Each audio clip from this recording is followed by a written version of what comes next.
Sebelumnya tidak tahu? Ketika itu muncul, demi Allah, demi Rasulullah, nggak ada briefing, nggak ada tekanan, nggak ada permintaan. Saya tahu begitu dalam wayang itu muncul. Sebelumnya sama sekali nggak tahu. Apa kemudian yang Anda lakukan? Dan ini sudah diklarifikasi sama dalangnya. Kenapa? Apa yang Anda lakukan ketika itu muncul? Kalau itu dilakukan, saya akan dikritik oleh teman-teman dalang. Karena nggak ada kebiasaan dalang mentas itu dihentikan, Mas.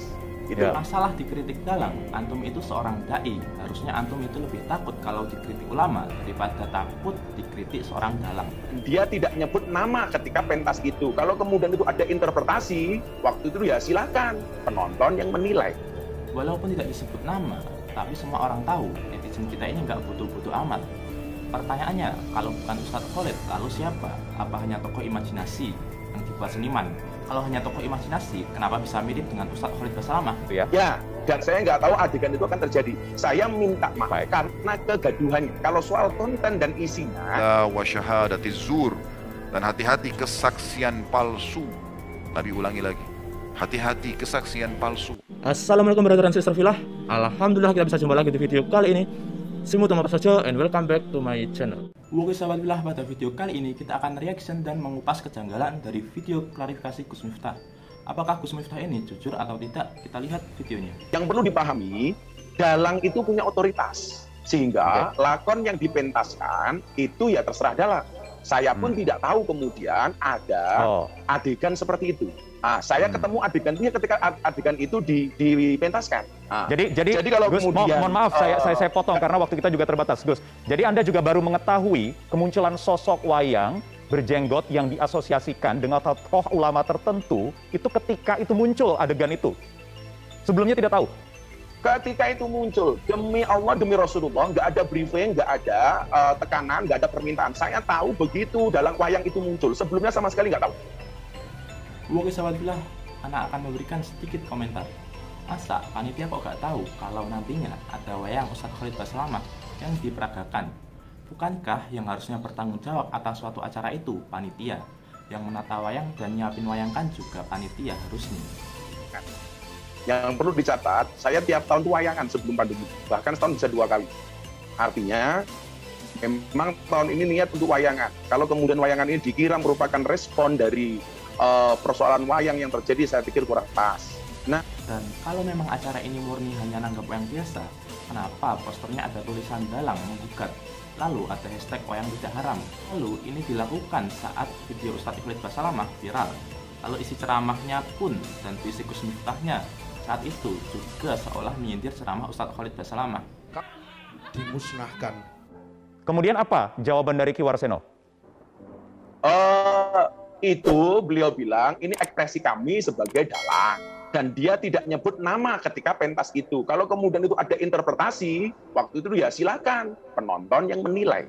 Tapi yang perlu dicatat, Ki Warseno atau anaknya sama sekali tidak menyebutkan nama.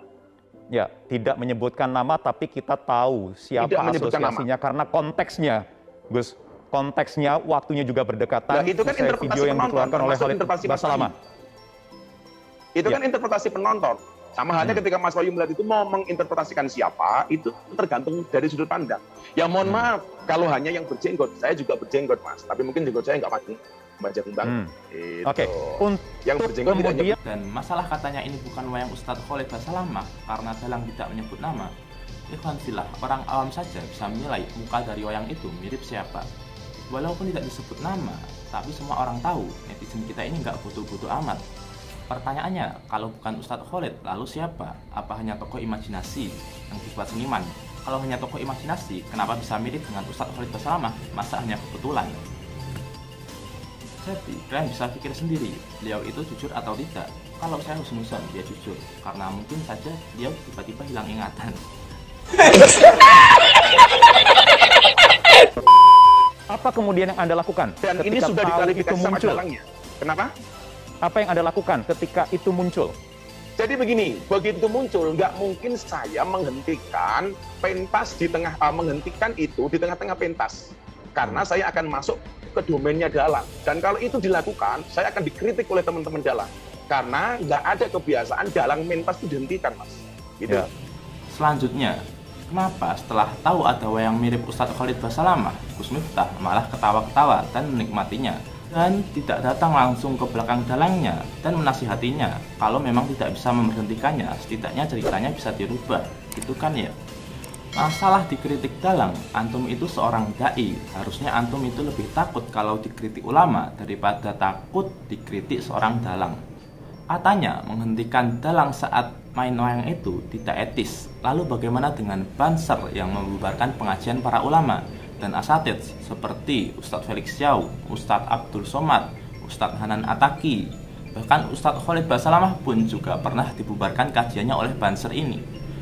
Apakah di saat kajian mereka dibubarkan, apakah Anda mengkritik Banser atau membelanya saat mereka membubarkan pengajian? Coba bayangkan, misalnya di negara lain ada seorang Gus yang pengikutnya dengan mudahnya suka membubarkan pengajian yang belum jelas pengajian itu salahnya di mana.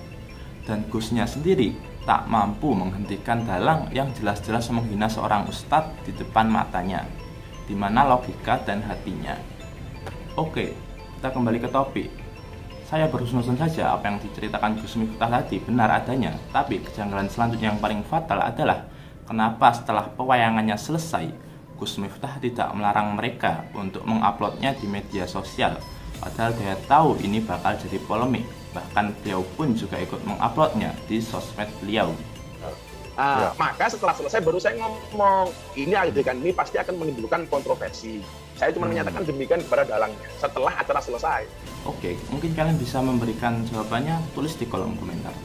Saya tidak bisa membenci beliau. Jangan sampai kemudian gara-gara beda pendapat saya mengurangi rasa hormat saya kepada beliau. Kita boleh berbeda, Mas, gitu loh. Apalagi soal konteks fikih, soal hukum, kita boleh berbeda pendapat. Tetapi perbedaan itu tidak mengurangi rasa hormat saya kepada beliau. Nah, kalau ini Ana setuju dengan pernyataan Gus Miftah.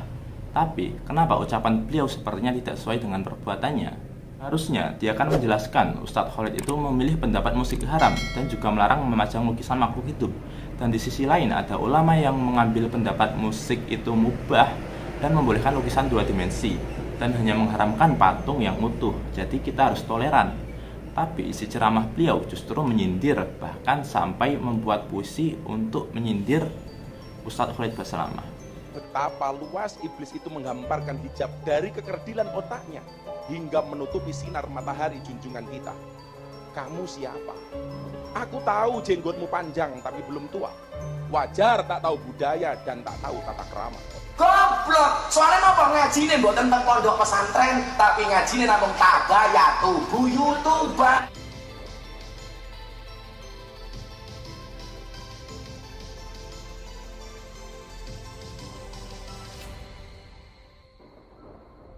Dan saya nggak tahu adegan itu akan terjadi. Saya minta maaf karena kegaduhan. Kalau soal konten dan isinya, itu tentunya domainnya adalah tuh. Kalian bisa nilai sendiri klarifikasi Gus Miftah ini jujur atau tidak. Tapi kalau aku sih bersusun saja dan berdoa saja semoga beliau diberi hidayah. Dan semoga kita semua dilindungi oleh Allah dari fitnah orang-orang munafik. Kita langsung buka surah Fatir surah 35 ayat 43 itu menjelaskan orang yang mengatur tipu daya menipu, dia akan kembali pada dia sendiri.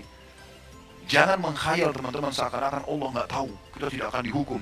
Sehebat apapun aku memutar kosakata, mengatur strategi, sejauh apapun, makin jauh antum mengatur sebuah tipu daya, maka makin berat nanti di ujung hukuman Allah. Nanti Allah buat satu masalah kecil, batal semua itu. Dan antum hanya cuma mengatakan, kok bisa ya? Dan kalau sudah mengatur tipu daya, Allah bilang, innahum yakiduna kaida, wa akidu kaida. Mereka mau mengatur tipu daya, aku juga mengatur tipu daya. Jangan main-main ini, ya. Kemudian kesaksian palsu dalam muamalah, ini semua gulu. Untuk apa kesaksian palsu? Pura-pura bohong, kenal, padahal nggak kenal. Gara-gara dibayar. Saya dengar begitu di pengadilan agama ada saksi-saksi yang dibayar. Ini terlalu berani nih. Sampai Nabi Muhammad SAW dalam hadis Bukhari mengatakan hati-hati induk dosa besar yang membinasakan. Lalu beliau sambil itika itu meletakkan siku di tanah, kaki Nabi melonjor. Gitu kan. Nabi SAW mengatakan syirik, durhaka sama orang tua. Setelah sebutkan dua ini, Nabi SAW lagi tadi sandar langsung duduk tiba-tiba dan mengatakan ala wa syahadati zur, dan hati-hati kesaksian palsu. Nabi ulangi lagi, hati-hati kesaksian palsu, hati-hati kesaksian palsu. Ini pernah kita jelaskan di dosa besar kita ya. Jadi contoh-contoh misalnya ada teman mengatakan Kalau dia mau pergi, lalu dia bilang, nanti saya mau jalan ya. Kalau suami saya telepon, bilang saya di tempatmu ya. Atau kalau istri saya tanya, bilang saya lagi sama kamu ya. Begitu pasangannya orang itu telepon, ada, lagi sholat. Luar biasa.